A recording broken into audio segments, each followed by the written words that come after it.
Might be a few trees we can go and mark for removal with that. Now the front weight's pretty handy with this guy, for balancing purposes at least anyway. Alright. Got a stump there I thought I got rid of. Obviously not. Okay, so this guy's starting with the middle.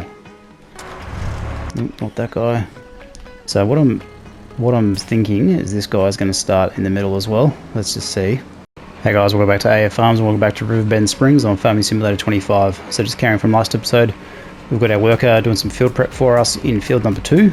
So that's we've got some cotton going in again, and we're trying to boost our yield this time around.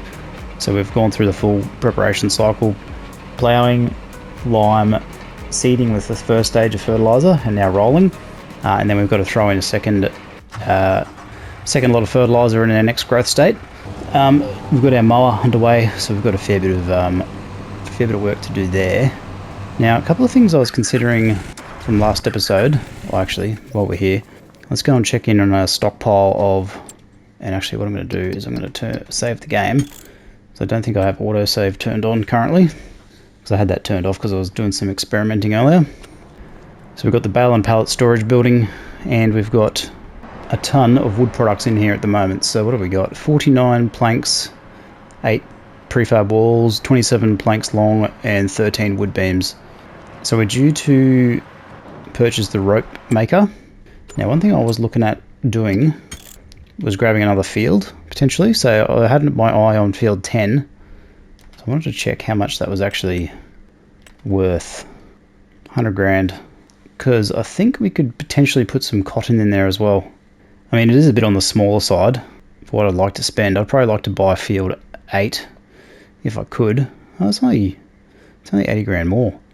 So I might actually do that, because then we're going to sell the clothes we're going to sell is going to be significant, and that'll give us a boost to cotton production. So with that in mind, we need to potentially we need to go and visit field 8 first, see what's in there.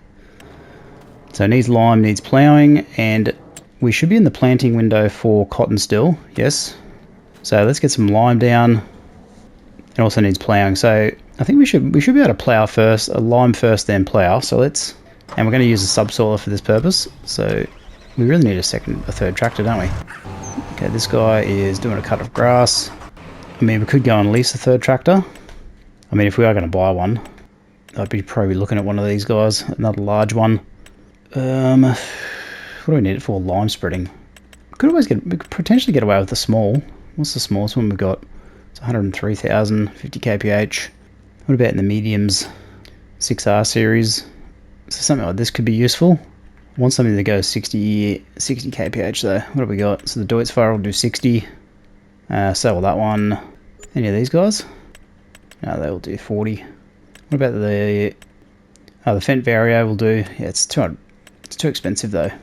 60. I think what we'll do is we'll wait for this rolling to finish, and then we'll come back in, and then we'll go and do some of that field preparation over on field 8. So in the meantime, let's get some clothes loaded up, and we'll go move some other pallets around and do some more jobs, and then we'll come back in. So I'll throw a time lapse on. Enjoy the tunes. I'll see you in a few minutes.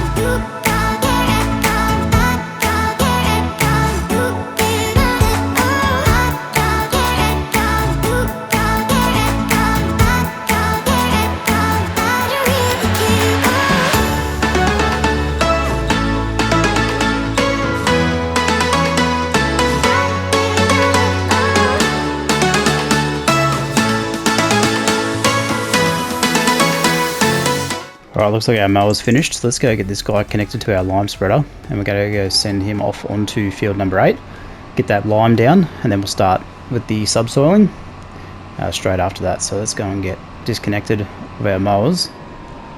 Alright, let's go hook the lime spreader up. Alright, let's head on over.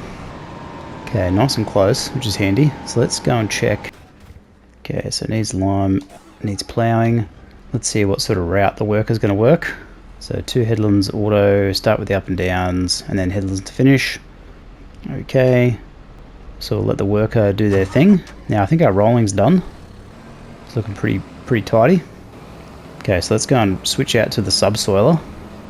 And what we'll try and do is we'll try and send the subsoiler around while the liming is happening. See if we can get two workers in one field. I mean, it's probably asking for trouble, but let's just see how it goes.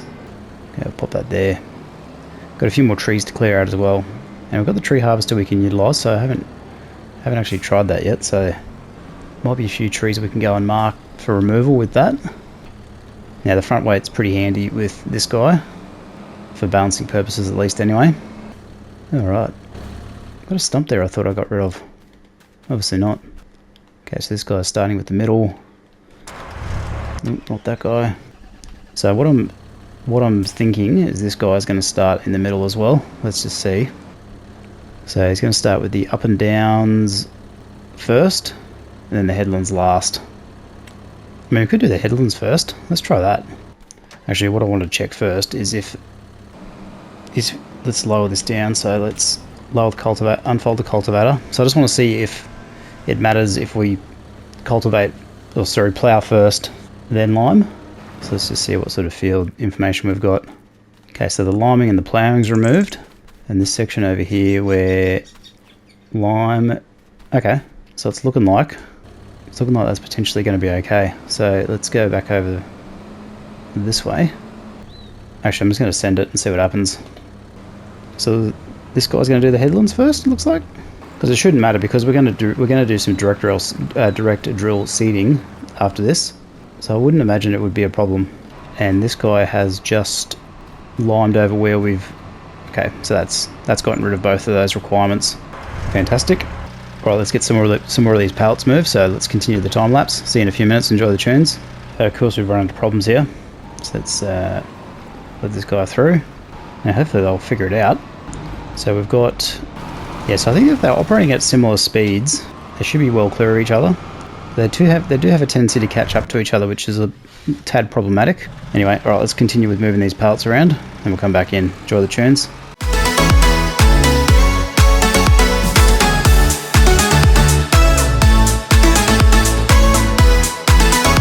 Okay, looks like our workers have run into each other again. Brilliant. Actually, what I'm going to do is, instead of getting this guy to do the headlands now, I'll get this guy to do the up and downs. Okay, so start with the up and downs. It's because they're both trying to do the headlands at the same time. That's the problem. Okay, so let's go okay, and then activate. Okay, and then he can come back and do the headlands unabated. Whereas this guy, oh, don't drive into him, you absolute muppet. I do miss these all. These new workers are good, but geez, they've got some quirks. I think it's not going to be as easy to get the two happening in the one field like it used to, because the paths they operate on aren't as reliable. Okay, this appears to have it working, at least for now. Okay, let's get back to moving these pallets. Enjoy the tunes.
Alright, let's do a quick stock take of where we're up to.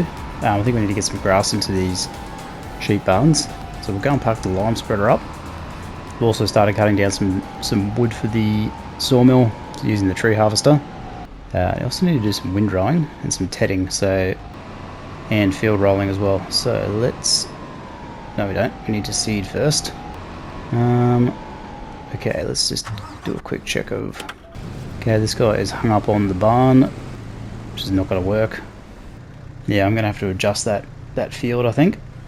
Is that going to work? I mean, supposedly. Alright, let's go cut a few more of these trees down with this guy, and then we'll come back in. I'll throw a time lapse on. Enjoy the tunes.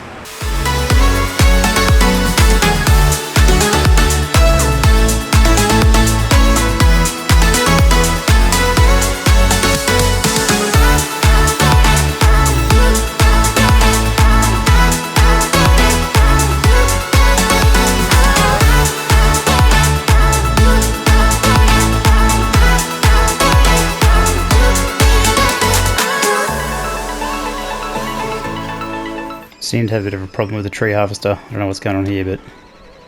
Okay, let's go... Tilt the harvester head, so the harvester head won't tilt. Okay, could I turn off tree harvester? Drop tree from wood harvester. It still had a piece of tree in there. That's why. Geez, that was silly. Alright, job done. Let's continue the time lapse.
Alright, so we've got some logs cut for the sawmill, so let's go and see how many we've got.